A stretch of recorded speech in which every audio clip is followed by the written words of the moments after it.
Primer, Episode 2, Places, Peoples, and Cultures of Essos and the Other Continents. Part 5, The Black Goat of Qohor.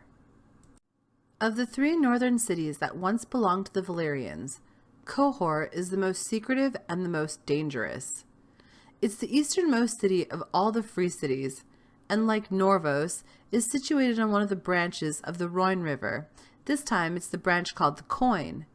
And just like Lorath and Norvos, Qohor was one of the cities founded by Valyrians who left their hometown to start their own city for religious reasons, Puritan styles. So what does the city look like? Well, it's actually one of the richest of the free cities, and little else is said about its architecture or layout. Because it's a wealthy Valyrian city, let's assume the architecture resembles the style of Valyria. Think about the fact that the Roman Empire laid the foundations for the creation of the British Empire, and that led to the creation of the American Empire. Now look at these pictures of Rome, London, and Washington, D.C. And I hope you can see that there's a pattern here.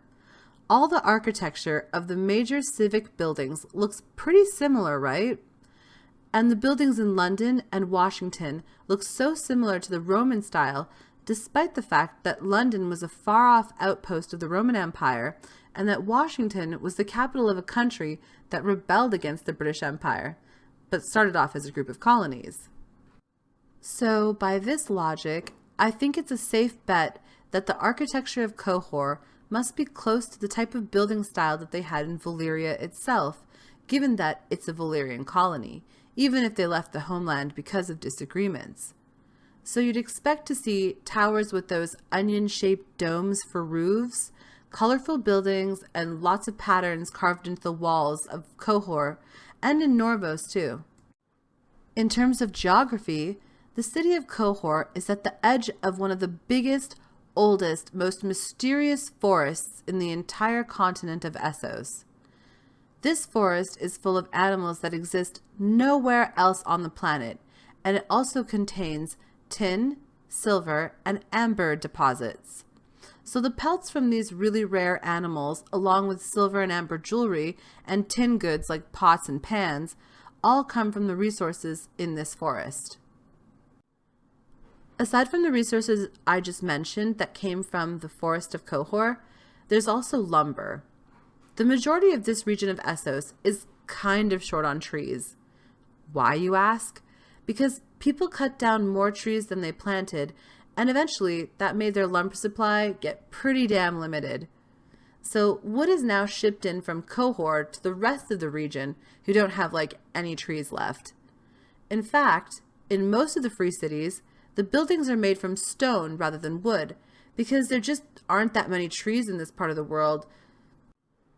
So let's talk a little bit more about this forest, because it's not just the source of Qohor's wealth, it's also a huge part of their culture. It's also largely uncharted. They say the animals in this forest are really unique and cannot be found anywhere else in the world. For example, there's a species of lemur that has white fur and purple eyes, or boars that are the size of bears. This is an ancient primordial forest, and just to make it extra terrifying, there's supposed to be something lurking deep within it. It's said that the ruins of many long-lost civilizations dot the woods of Qohor, sinister cultures who practice black magic and who were wiped out by something even more evil than them that lives in this place. But those are just stories. No one knows for sure what's going on in this forest. As I said, it's mostly uncharted. Maybe the Qohoric people told everyone else that all this creepy stuff happened in the woods because they didn't want other people to come and start poaching their animals or mining their silver. Then again, this is a world with dragons and ice zombies, so maybe there is some truth to the myth about the menacing creatures that roam the scary forest. Aside from all the different industries based off the resources found in the forest, the Qohoric people are also known for their skills with forging steel. They can make better steel than any place in Westeros, for sure, and they can even infuse the metal of the sword with colors. This is the only place in the world where people still make stuff out of Valyrian steel. Not new Valyrian steel, mind you. Now that Valyria is gone, there's no more Valyrian steel being produced. But the smiths of Qohor can rework existing Valyrian steel items, and they're the only people in the world who know how to do that. A smith named Tobo Mott, who was trained in Qohor, was the one who Tywin Lannister hired to break the Stark family Valyrian greatsword and make it into 2 regular-sized swords. He took the Stark sword named Ice, which had a blade that was a pattern of swirling black and gray metal, and turned it into Joffrey's sword, Widow's Wail, and Brienne's sword, Oathkeeper. And when he did that, he somehow recolored them so that their blades are swirls of black and red. Some of you might be wondering how the city of Qohor alone has retained the knowledge on how to reforge Valyrian steel. I mean, there are 8 other cities of people who did come from Valyria, so it's kind of hard to imagine that no one else in any of the other free cities knows how to do all these types of things. They don't have the skill set for it. Now, I can't really give you a solid answer as to why that is, but I'll remind you that Valyrian steel was said to be forged by dragonfire and had spells and enchantments somehow put into the metal itself during the creation process. And without dragons and without real magic in the world, it's kind of impossible to reproduce. Okay, so do you remember from episode 1 when I was telling you that the magic of the Valyrians was based on blood and fire? Well, this one time, a maester of the Citadel went to Qohor to investigate the deal with their metalworking skills, and his account of the investigation is about the closest thing we have to uncovering this mystery of Valyrian steel. He discovered that the smiths of Qohor were sacrificing slaves, some as young as infants, like babies, to use the blood to help forge their super awesome swords and stuff. The Qohoric people then find out that this maester has discovered their secret, so they had the maester punished. They whipped him in public, cut off one of his hands, and banished him from the city for the rest of his life. I guess the bottom line is, if you really want a boss-level sword in Planetos, you gotta be willing to do some sacrificing and kill some babies. And maybe the people of Qohor were really the only ones who were willing to do that. And maybe that's why they're the ones who still have the secret of reforging Valyrian steel. They're willing to use blood magic to create their weapons and Valyrian steel objects. And that's how they're getting away with it. Ugh, man, killing babies, eh? That got dark, didn't it? Well, it doesn't get really any better the more we investigate the culture of Qohor. Because if you thought killing babies to make semi-magical weapons was a terrible thing to do, that's kind of just the tip of the iceberg. The Qohoric people love their blood sacrifices, like whoa. I know I keep saying this, but it's really important. Qohor is one of those cities that was founded by a crazy religious group from Valyria. This religion is almost as secretive as the one in Norvos. But unlike the faith of the Norvosi people, we at least know the name of the god the people of Qohor worship. And it's something really creepy sounding. It's the black goat of Qohor. Sounds pretty satanic, huh?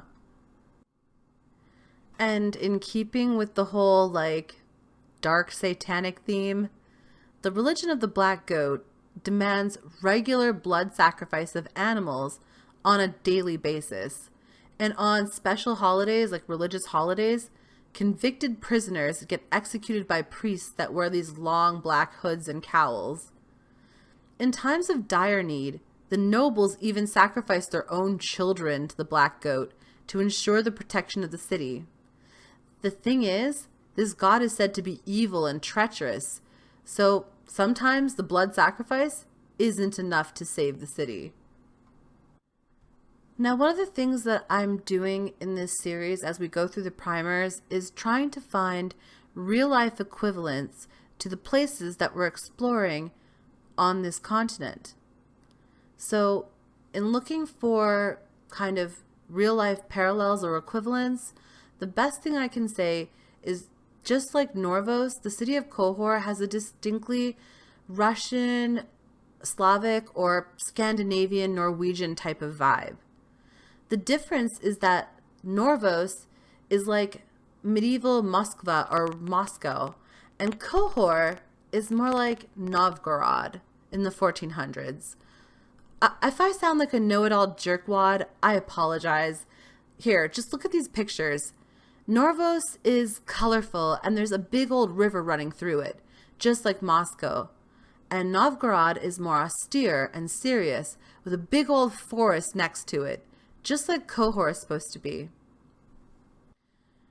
If you're not sure about my whole drawing a parallel between medieval Russia and this part of Essos in our fantasy story, I just want to remind you of that thing we talked about earlier about how empires kind of influence the architecture of their colonies. Remember Rome to London to Washington, D.C.? Okay, so here's a picture of what Valyria looked like, and here's a picture of old Russian architecture. Do you see the similarities? Both in the shape of the buildings and the colorfulness of them. See, this is why I think the cities of Norvos and Qohor are like medieval Russian cities. They have that similar architecture, and they would have had that because Valyria had it, and they were just colonies of Valyria. Also, not to be all scatterbrained and stuff, but I wanted to go back to the idea of the black goat and that whole religion. It kind of reminds me of the idea of Satanism that's portrayed by some types of like heavy metal and by horror movies. It's somewhere between like Gorgoroth and The Exorcist. If you know real Satanists, you'll know that Satanism has nothing to do with evil and blood sacrifice and black goats and the like. But popular culture associated with Satanism is all of those things. It's like the Alice Cooper version of the devil. That's what this religion, hell, the whole culture of Qohor is like. Like one big real life metal festival, but with like real blood, not corn syrup and red dye. So brutal.